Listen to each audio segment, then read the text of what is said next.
मुंबईतल्या अलियावर जंग राष्ट्रीय मूकबधीर संस्थेनं बडोद्याच्या महाराजा सयाजीराव विद्यापीठाच्या समन्वयातून कर्णबधीर उपजीविका मेळ्याचं मुंबईतल्या वांद्रे इथं आयोजन केलं होतं। जागतिक सामाजिक दिनाचं औचित्य साधत आयोजित या मेळाव्यामध्ये कर्णबधिरांसाठी असलेल्या रोजगाराच्या संधी आणि त्यांना नोकरी देऊ शकणाऱ्या कंपन्यांना एकत्रित आणलं गेलं। याशिवाय कर्णबधिरांना करता येतील असे व्यवसाय, त्यांच्यासाठी AI कौशल्य विकास कार्यक्रम यांची माहितीही देण्यात आली। केंद्रीय सामाजिक न्याय आणि सक्षमीकरण मंत्रालयाच्या पाठबळाने आयोजित या मेळाव्यामध्ये भारतीय भाषा सांकेतिक स्वरूपामध्ये बोलू शकणाऱ्या तज्ज्ञांनाही बोलावण्यात आलं होतं। त्यामुळे कर्णबधिरांना उपस्थितांचं म्हणणं पूर्णपणे समजू शकलं। कर्णबधिरांना नोकरीच्या नव्या संधी देत त्यांचं वित्तीय समावेशन करण्याच्या दृष्टीनं हा मेळावा महत्त्वाचा ठरला आहे, असं अखिल भारतीय कर्णबधीर संस्थेचे अध्यक्ष सुनील सहस्रबुद्धे यांनी सांगितलं।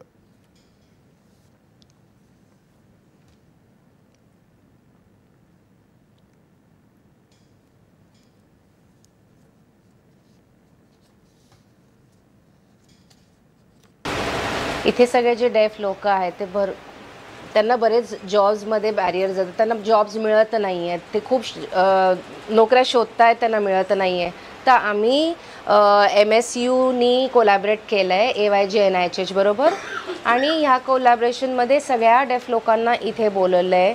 त्यांना त्यांच्या लाईफमध्ये त्यांना जॉब मिळवून देत किंवा त्यांना वेगळे स्किल्स शिकवायचे। तर जर इथे ते लोक सगळे आले तर त्यांचे स्किल्स वाढतील आणि त्यांना आम्ही जॉब्स पण देतोय, प्लस त्यांना ट्रेनिंग देतोय। तर आय होप की सगळे मिळून इथे येतील। भरपूर इथे कंपनीज आहेत 275, हे सगळे इकडे येतील आणि त्यांना जॉब्स मिळतील, त्यासाठी आम्ही होप करतो। अलियावर जंग नॅशनल इन्स्टिट्यूट बांद्रा येथे कर्णबधिर दिव्यांगांसाठी स्वयंरोजगार मेळावा आयोजित केला आहे। यात जवळजवळ 300 दिव्यांगजन आले आहेत। यातील 100च्या वर मुलांना यात रोजगार मिळेल। इथे doctor Reddy, tech Mahindra, big basket इत्यादी कंपनी सहभागी झाले।